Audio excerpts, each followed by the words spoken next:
Okay, now that you've had a taste of Photoshop, let's really dig in. Let's start learning what we can do with this program.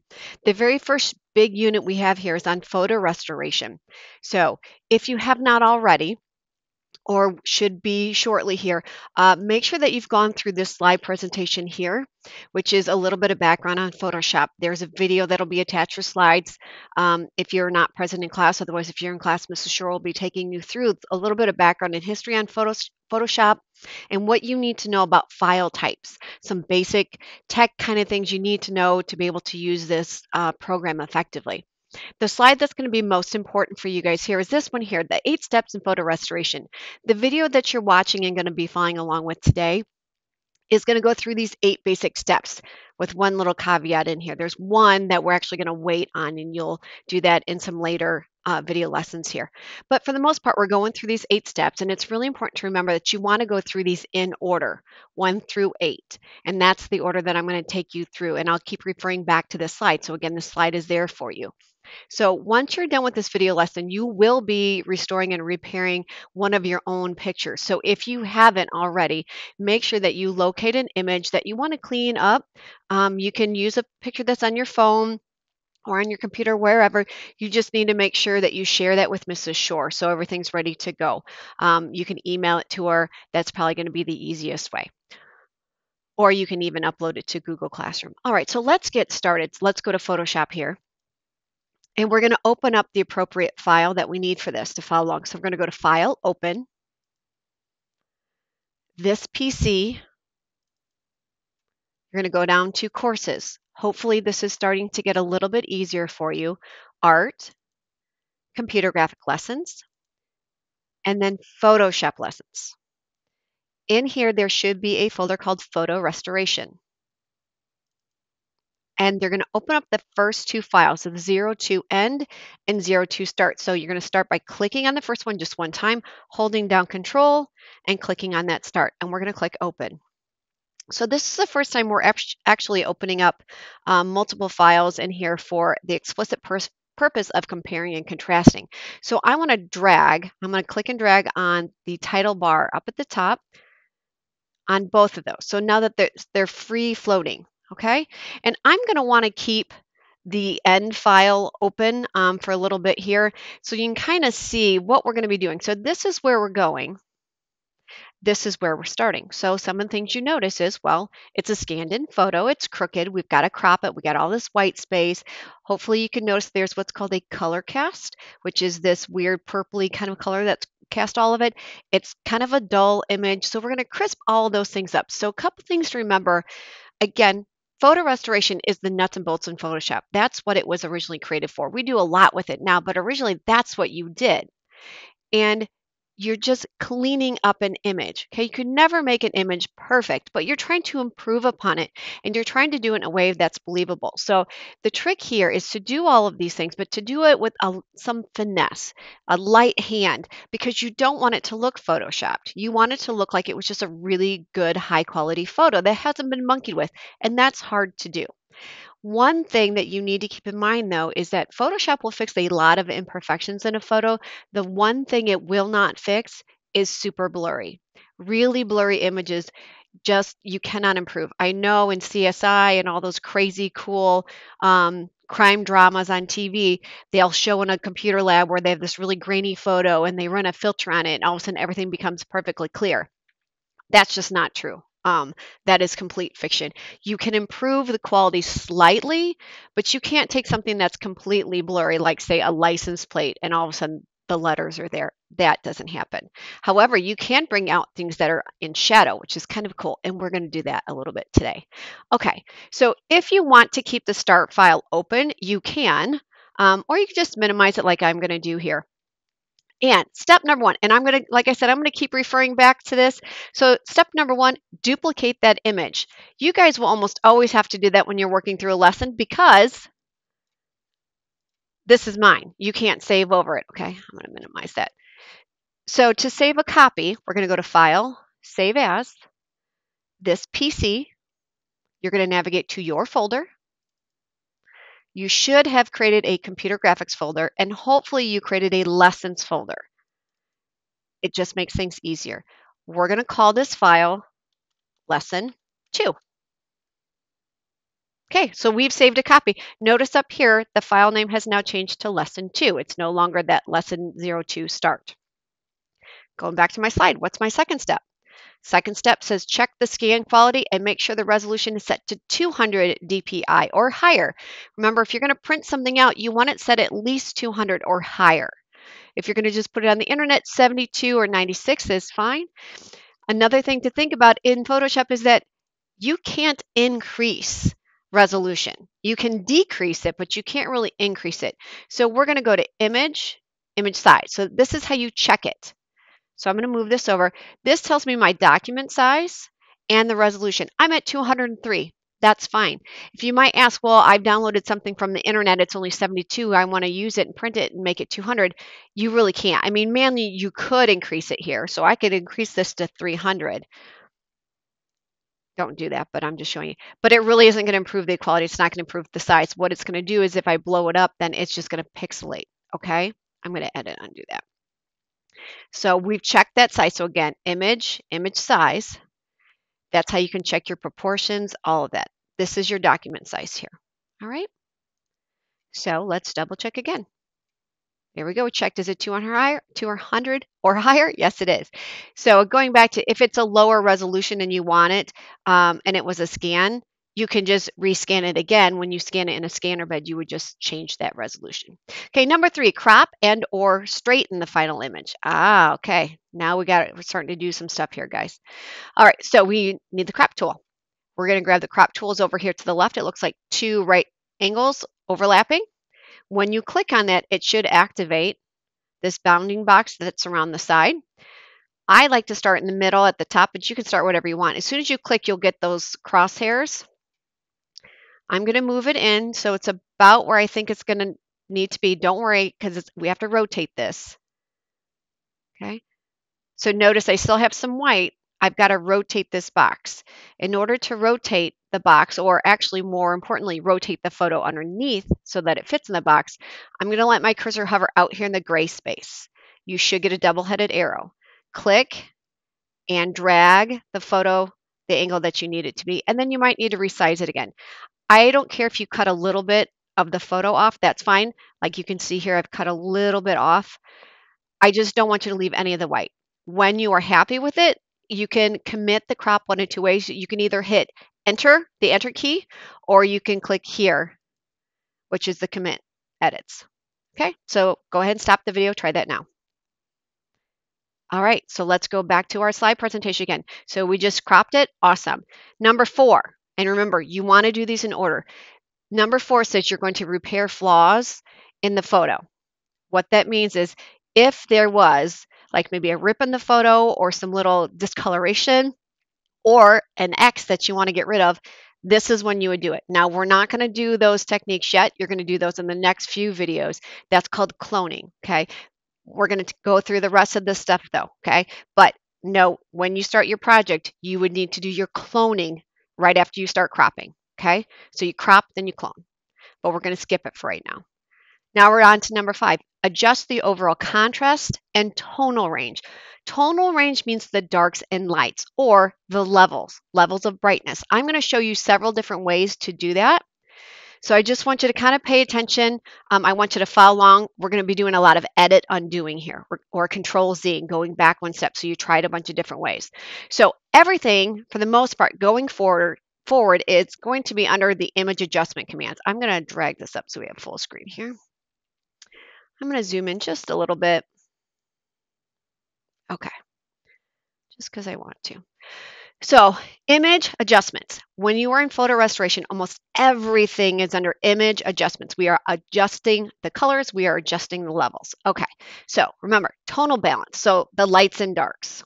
I'm actually going to zoom out really fast, full screen so you can see it. So image adjustments. I would always, if it were me, I would try to let the computer do the majority of the work first. So I would let the auto commands give them a try first. So you'll see there's 3 auto commands. You've got auto tone, auto contrast, and auto color. Again, it's a simple click. The computer does the work for you. I'm going to show you what they do, and then I'm going to show you how to manually do them.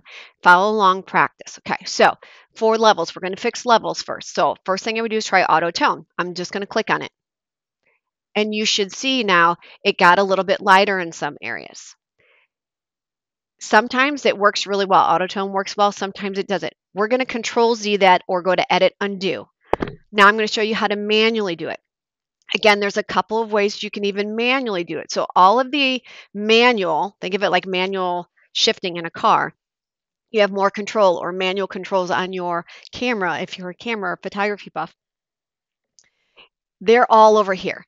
And you'll notice that they're in sections. So this first top section, this is all about the tone. Okay, that's your tonal range, the lights and darks.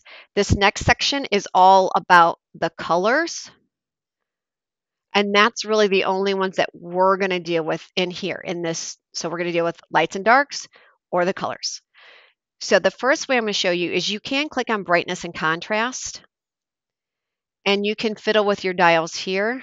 And here's, I'll show you a really good suggestion. So once you start, like maybe it needs to, ooh, yeah, okay, I want it to be a little bit brighter. The brightness and contrast is great if you have an image that's just overall too dark or overall too light, like it's overly bright or overly dark.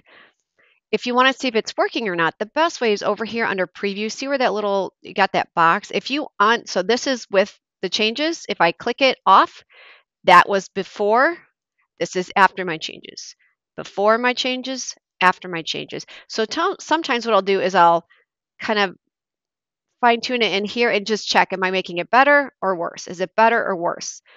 We're going to click cancel to that. Okay, so we just played around. That's brightness contrast. Here's what I'll tell you with this one. The brightness isn't going to work because we need to shift both the darks and the lights, not just make it all the darks lighter. The best one is going to be levels. Most all of the time, levels is going to be the one that's going to work the best here. When you get this, it's going to come up with a histogram. Do not mess with the bottom here. We're going to be talking about the top here. This is called a histogram, and it represents the amounts of darks and lights. You're going to notice, so this is think of darks and lights in terms of white and black, okay? There's not a lot of black.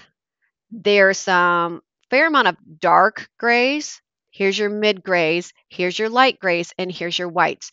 Notice that we've got some gaps here. So what you want to do is you can move all 3 of these sliders, but we want to increase the amount of blacks until you get to about the top, just where the histogram starts to go up.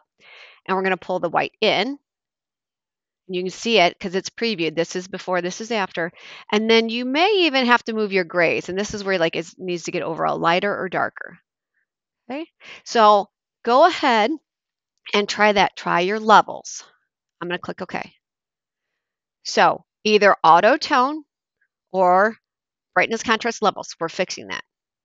Okay, so let's go and we're going to go to File, Save again, because I want you to save this.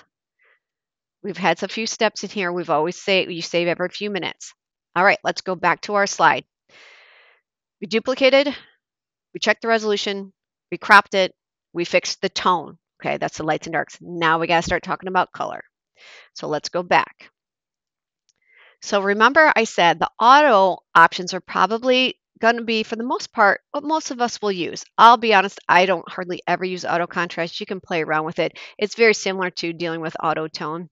But we're going to talk about auto color. So what auto color does is it's going to look at this and it's going to say, okay, there's an imbalance of color, or what's called a color cast. Some color in here, there's too much of. It's overlaid over the whole thing. And if you don't have a background in art, sometimes it can be hard to see it. So if you look at it, you might not realize right away that it's kind of purplish, the whole thing. The easiest way to tell is to go to an area that should be white or close to white. So I'm looking in here. I'm going to zoom in really, really tight on it to the point where I lose almost everything. And look, and I look and like, what is that color? It's not really white. It's like a lavender. So I'm like, oh, okay. That's an imbalance in purple then. Again, you have to know a little bit about painting and mixing colors. So it's got a little bit of balance of purple. I'm going to try the auto color first. So I'm going to go to Image, Auto Color. Wow, now you can really tell. Yeah, see, that purple was there. Let's go to edit, undo that. Okay, I'm going to show you the manual way. Auto levels, or sorry, image auto tone almost always works really well in Photoshop. The auto color, however, does not always work the greatest. So I really want you to try your hand at the manual way of fixing your color. So remember, image adjustments, everything is here. This is our tone. These are our color. Okay, we want to go to color balance. This is where you're going to get all your mix of all your colors. Again, if you have a background in studio arts, you have a little bit of edge up on everybody else. So it's an imbalance of purple. So what we want to do is we want to increase the opposite of purple, which if you've had an art class, you would know that it's yellow. Okay, so we want to actually drag our slider to the yellow side a little bit. Just we're making little teeny tiny movements. So again, I'm going to turn that preview on and off. So this is before, this is after, this is before, this is after.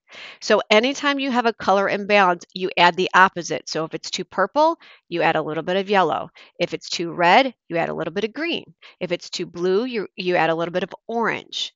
If you're like, well, wait a second, how do you add orange? Well, you got to mix yellow and red together would be like adding some orange. Okay. So either method. So either go to image auto color or go to image adjustments color balance if you want a challenge. Now, if you're like, whoa, what about all these other stuff? Don't worry, we will get into those in some later, more creative methods. Okay, let's go to File, Save. We're almost done. All right, so we just did number 6. Now we are on to number 7, which is adjust colors and tone in specific parts using these tools. If you're like, whoa, wait a second, we just fixed tone and color. Yes, but we want to fix it in specific areas now. So what we're going to do here is we're going to zoom in. And I want to zoom in on the statue. So we're going to start with tone. So if we notice the statue is all kind of dark, I want to bring out some of those highlights. So now we're going to talk about specific tools. Before we are all under here under image adjustments. Okay, now we're going to talk about tools because if we do the image adjustments, it affects the entire image, right? We want to do it in just specific areas. Like I don't want to increase the highlights everywhere. I want to do it just on the statue. So we're going to go to a drawer here. We're going to click and hold.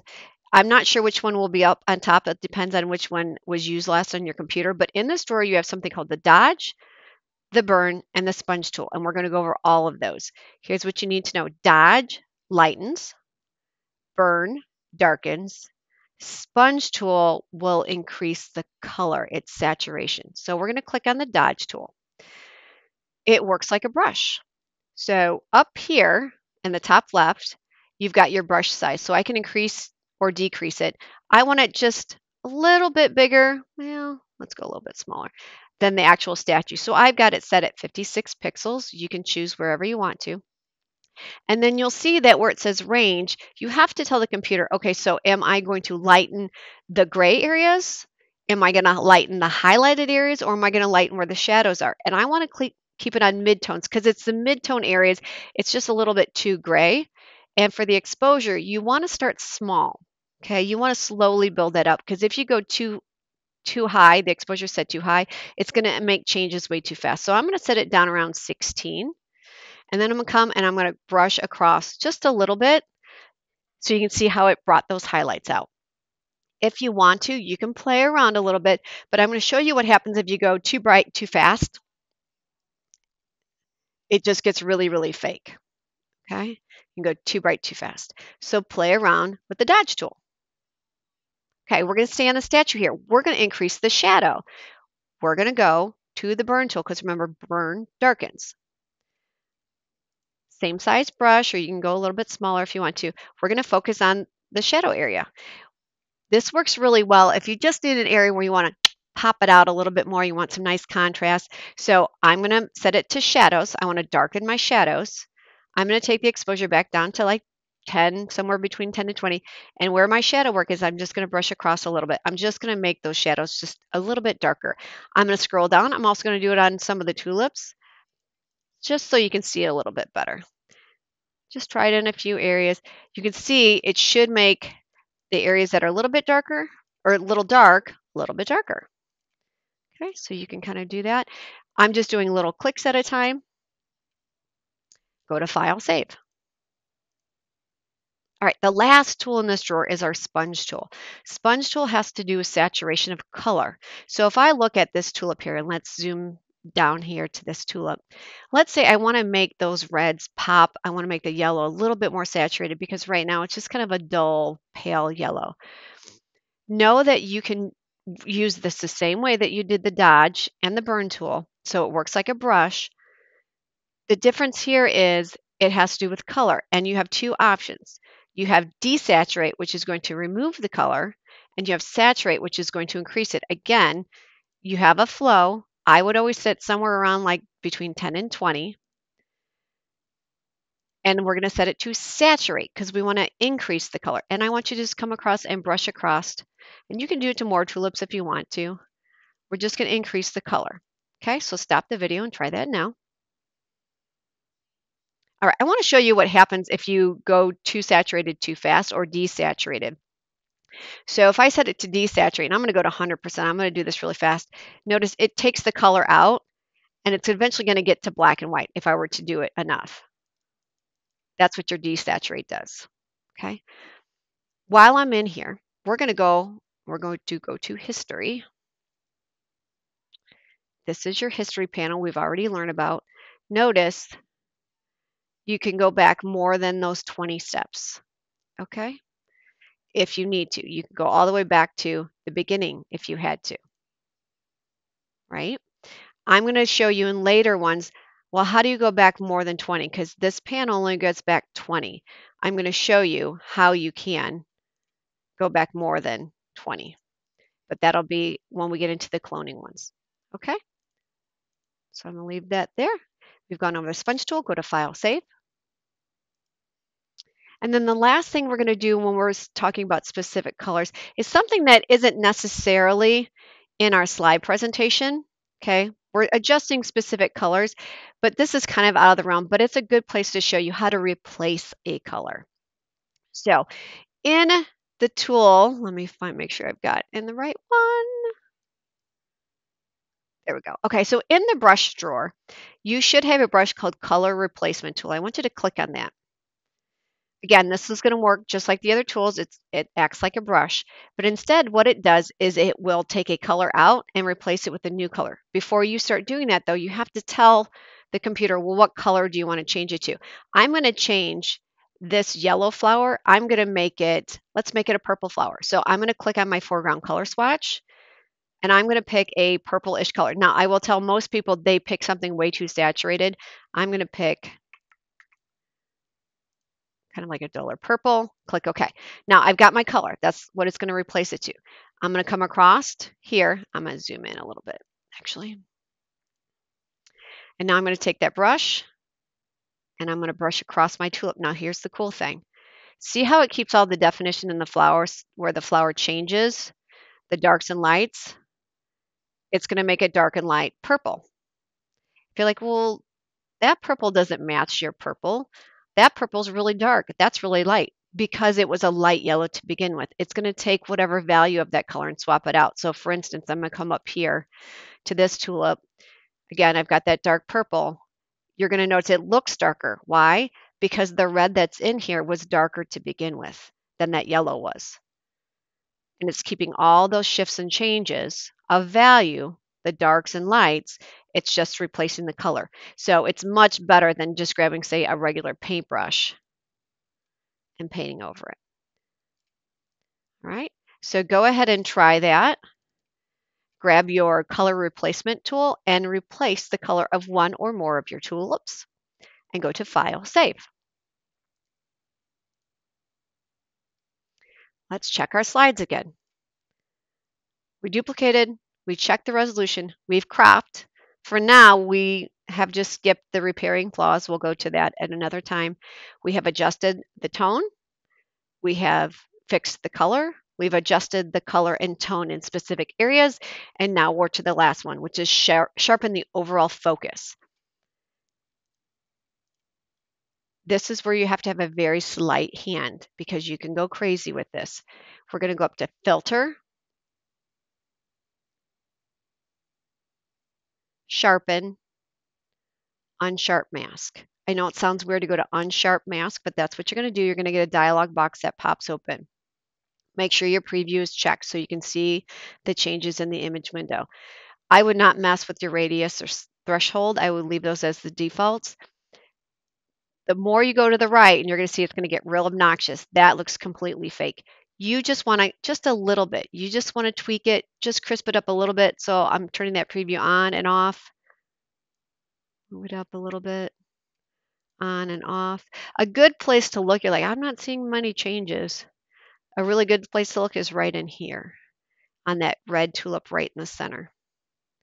On and off. And when I'm like, yep, I've crisped it up just a little bit, I'm going to click OK and go to File, Save. And that is it. So you have gone through your 8 steps minus number 4 that you're going to learn about in another series of videos. Good job.